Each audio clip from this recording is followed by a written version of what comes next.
Hi everyone, welcome back to the channel. In today's video, I'll show you how to create a post on Instagram.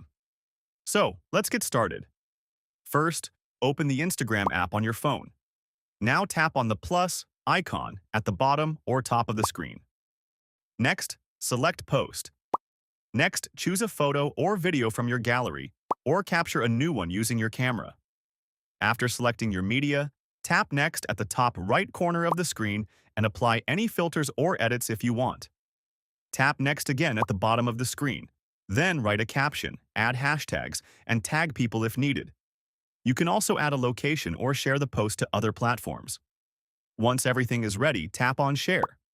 Your post will be uploaded and visible on your profile. And that's it. That's how you can easily create a post on Instagram. If you found this video helpful, don't forget to like, subscribe, and hit the bell icon for more helpful tutorials.